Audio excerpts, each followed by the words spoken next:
Fillimisht du me fillu konferencën me një shqetësim serioz për mungesë transparence në komunën e Prishtinës, me datën 3 gusht në përputhje me ligjin për çastjen dokumentet publike, kemi kërkuar zyrtarisht nga komuna e Prishtinës 4 dosjet e plota të legalizimit për 4 rastet konkrete që përmenden në mesazhet e publikuara.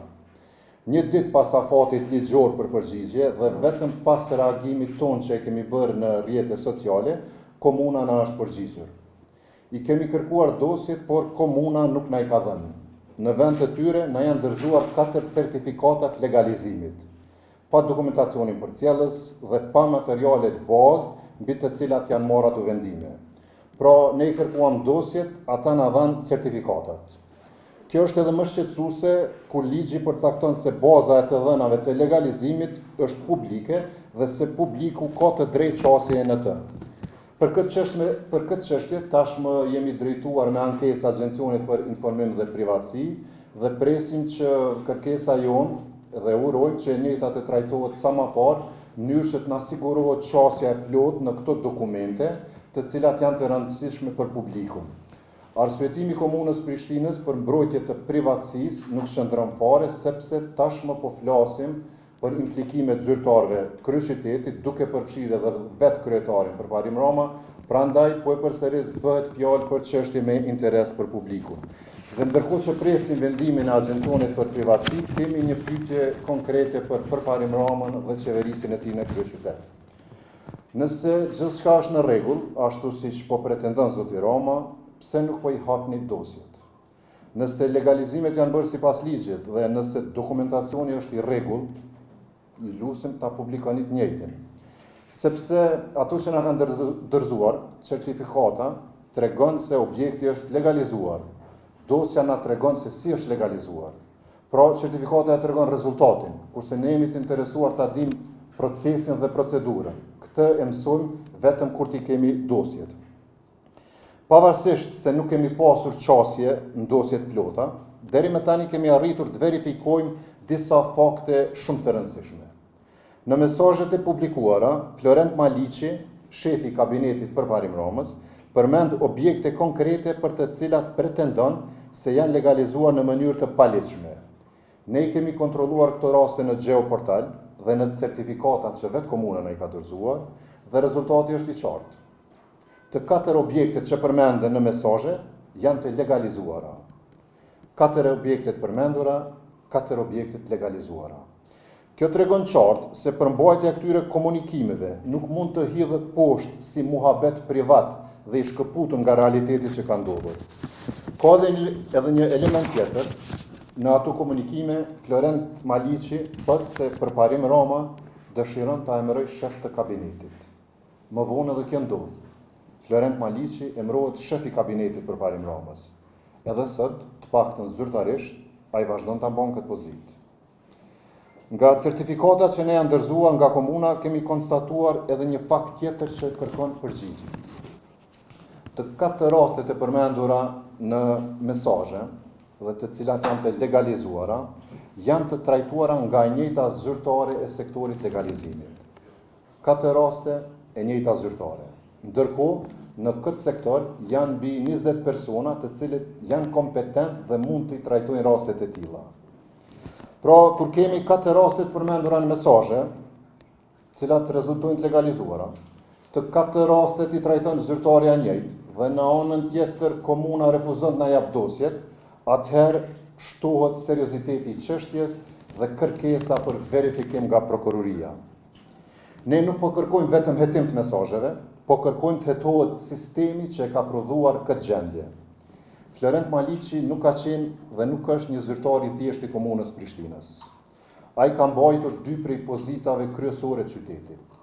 Shef ose drejtor i urbanizmit dhe ushtrues detyre i drejtorit katastrit. Më vonë është emëruar edhe një pozitë tjetër. E ka emëruar përparim Rama, shef i kabinetit përparim Ramës. Dhe ne e dimë se shefi i kabinetit është një prej njerëzve më të afërt dhe më të besuar. Prandaj, përparim Rama, kryetari i Prishtinës, nuk mund të sillet sikur kjo çështje nuk ka lidhje me të. Këta janë njerëzit që ai ka zgjedhur. Këta janë përgjegjësitë që ai u ka dhënë. Dhe kjo ka ndodhur dhe po ndodh gjatë qeverisjes së tij. Pikërisht për këtë, edhe raporti vendimarrës ndërmjet Florent Maliçit dhe Përparim Ramës është shumë i qartë për ne. Asnjë vendim e asnjë veprim nuk mund të jetë marrë pa urdhrin ose pa miratimin e Përparim Ramës. Në mesazhet e publikuara ka pretendime edhe për para dhe shuma konkrete. Florent Maliçi pretendon se Përparim Rama ka përcaktuar se sa para duhet kërkohen për këtë punë, siç thot ai. Edhe këto pretendime duhet i verifikoj prokuroria. Por një gjë është e qartë. Legalizimi e ka tarifën e përcaktuar me ligj, jo tarifën e ndërmjetësit, jo tarifën e lidhjes dhe jo tarifën e politikës. As 10.000 euro, as 20.000 euro, as 30.000, si sot Florenti që ka thonë Përparimi me i marë, por legalizim duhet të ekzistoj veç një tarif, ajo që është përcaktuar me ligj. Prandaj sot i bëjmë thirrje prokurorisë të hetoj mesazhet, të hetoj legalizimet, të hetoj dosjet, mënyrën e ndarjes së këtyre lëndëve, zinxhirin e vendimarrjes, pretendimet për përfitime financiare, ta hetoj sistemin. Objektet e përmendura në mesazhe janë aty. Dosjet e legalizimit janë aty. Mesazhet e publikuara tashmë i ka prokuroria. Emrat e zyrtarëve, ndërmjetësve dhe bizneseve të përmendura dihen. Tani nevojitet hetimi plot, veprim konkret dhe vendosmëri për ta zbardhur të vërtetën. Asnjë status i Përparim Ramës në Facebook nuk e ndryshon asnjë dokument. Asnjë sulm apo ofendim ndaj asamblezëve të lëvizjes vetëvendosje që po kërkojnë veç transparencë, nuk e zëvendëson hetimin. Transparenca nuk bëhet me statusin rrjete sociale, transparenca bëhet duke i hapur dosjet. Është e rëndësishme të potencojmë se asamblistët tanë të cilët e kanë dorëzuar kallëzimin penal, tashmë janë ftuar nga prokuroria. Çlirim Gërbeshi është intervistuar dje, ndërsa derisa na jemi këtu, asamblistja Berita Abazi është duke dhënë intervistën e saj. E vlerësojmë pozitivisht këtë veprim të prokurorisë. Në fund kemi një thirrje për zyrtarët e komunës të Prishtinës dhe për çdo qytetar që ka informacion, dokumente apo njohuri për raste të tilla të ngjashme. Nëse dini diçka, nëse keni dokumente, nëse keni informacione për mënyrën se si janë trajtuar këto raste dhe raste të tjera, ju lutem dorëzoni te organet e drejtësisë. Kjo nuk është më çështje e vetëm 4 objekteve, është një pyetje që e prek çdo qytetar të Prishtinës. A është ligji i njëjtë për të gjithë? Si për atë qytetarin që pret në sportel, si për atë tjetrin që ka numrin e telefonit të zyrtarit përgjithës, në këtë rast numrin e Florent Maliçit. Prishtina nuk është pronë e Përparim Ramës, komuna nuk është pronë e kabinetit dhe drejtorëve të tij. Urbanizmi, katastra, legalizimet nuk janë tregje private. Prishtinë duhet me vlejtë veç një ligj. Ligji dhe barazia për gjithë. Ndërkohë që cili do e shkel këtë, duhet hetuar dhe dhënë përgjegjësi. Nëse keni ndonjë pyetje, ndjehuni të lirë. Po. Pyetje që nuk ka të bëjë temi po për zhvillimet në qendër, ashtu po i quha. Që është vlerësoj me pozicionin e qendrës Prishtinës, qendrimin e demokratike në lidhje me mos pjesëmarrjen në koalicion dhe që të ndihmojë gjithë në vendosje. Faleminderit për pyetjen tuaj që ka të bëjë me zhvillimet nivelit qendror.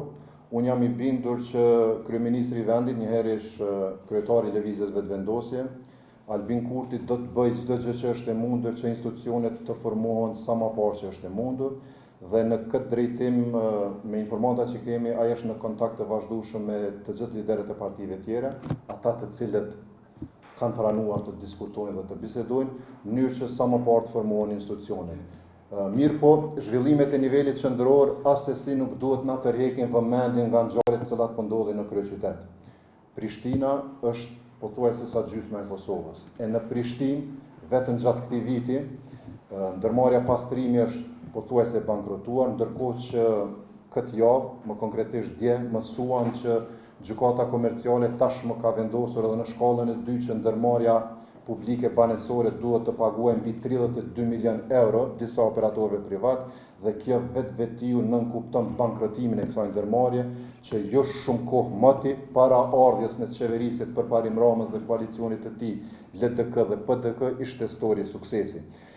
Komuna e Prishtinës është në borxhe të mëdha, vetëm gjatë muajit korrekt 2.5 milion euro janë paguar për procedura gjyqësore. Kemi rënje të hyrave të komunës për 30%, shpenzimet janë rritur për 50% dhe gjitha indikatorë na bëjnë me dije se në Prishtinë situata asnjëherë nuk ka qenë më keq. Gjithmonë në respekt zhvillimeve të nivelit qendror, por fokusi ynë si qendër i Prishtinës vazhdon të jetë keq qeverisja dhe keq menaxhimi në kryeqytet.